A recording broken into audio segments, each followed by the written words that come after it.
Happy Friday! I'm here to read a silly story today. It's called My Teacher Sleeps in School. My teacher sleeps in school. Goodbye, called Mrs. Marsh. I'll see you all tomorrow. Mrs. Marsh went back into the school, and everyone began walking home. I think the teacher sleeps in school, said Molly.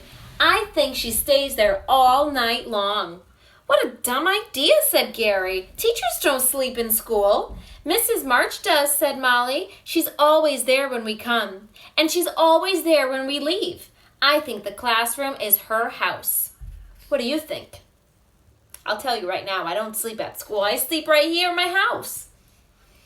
Why don't you ask her? Dared Gary. I did once, said Molly, and she just laughed and laughed. But she didn't say yes or no. But where would she sleep? Said Gary. Where would she eat? Let's look around the room for some clues tomorrow.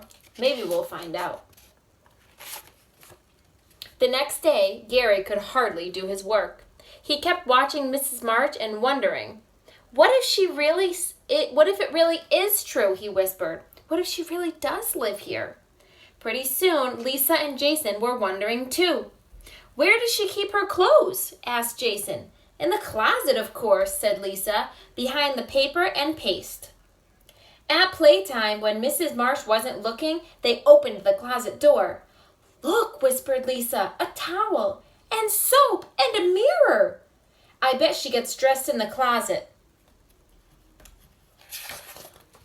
I bet she wears funny pajamas, says Gary, and gloopy cream all over her face, said Jason. They pictured Mrs. Marsh in her pajamas and couldn't stop laughing. Oh, they're so silly. Next, they tiptoed over to the play kitchen. I saw her hide 2 bags in here this morning, said Molly. More proof, said Gary in a loud whisper. It's paper plates and napkins and lots of forks and spoons. She must be having company. I see cake mix and eggs in this bag. She must be baking a real cake. I think she cooks her supper here every night, said Molly. The oven is only make-believe, said Jason. She can make it work, said Molly. Teachers can do anything. Then they thought about where Mrs. Marsh ate her supper and did her laundry and brushed her teeth before she went to bed. But where did she sleep? That was still a mystery. Maybe she sleeps on the bookshelf, suggested Gary. Maybe she sleeps on the piano. They looked and looked, but they couldn't find any clues. This is such a silly book. Her students are really investigating. Then, after lunch, everyone was getting ready for an art project. When Mrs. March was in the closet getting paper, Gary snooped around behind her desk. Never go near the teacher's desk. Uh-oh. There's something under here, he whispered. Come and see. A pair of slippers? Does Miss Knowles have slippers?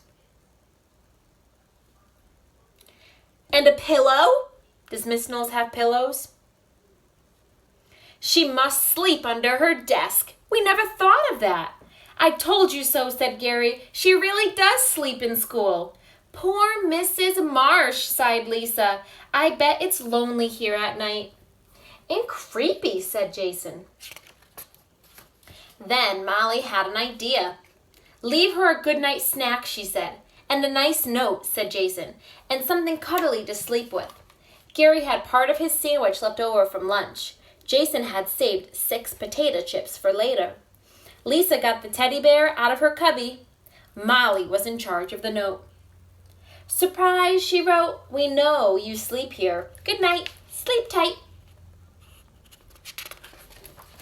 Gary promised to keep everything a secret, but soon the whole class knew.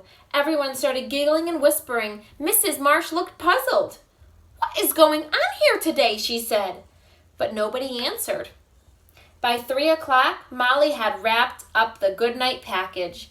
Then Gary sneaked it under Mrs. Marsh's desk.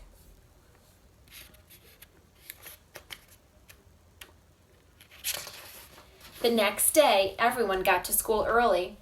They could hardly wait to hear what Mrs. Marsh would say.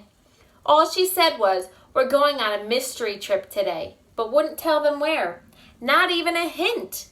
Everyone got on the school bus. They rode and rode. At last, they stopped at a white house with a blue door. Where do you think they're going? "This is where I live," announced Mrs. Marsh. Gary looked at Molly. Molly looked at Lisa.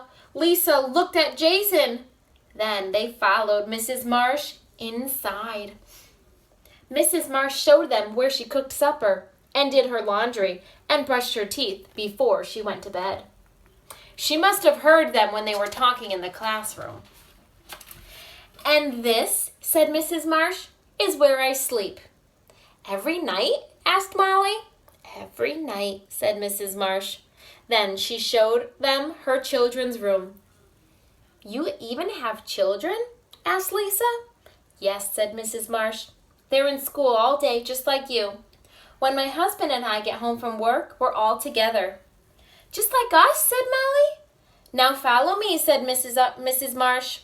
I saved the best for last. She led the class into the dining room. There were paper plates and napkins from the shopping bag at school. "I've been planning this special treat for the class," said Mrs. Marsh. "Oh," said Molly, "we thought—" "I know what you thought," Mrs. Marsh said, laughing. Then Mrs. Marsh brought out a big cake, just like Molly's note, and it said, "Surprise! I baked this last night," said Mrs. Marsh. "I baked it in my very own oven, in my very own kitchen, in my very own house. And after that, I went to sleep in my very own bed."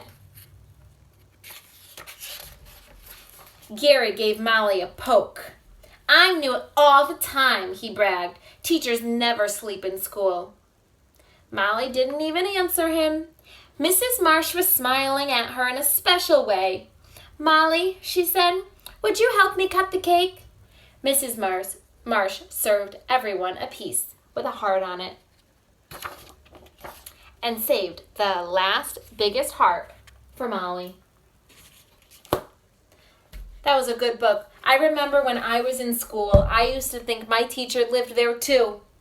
But I'll tell you something, I don't live in school. I might stay there for a long time at night, but I don't sleep there.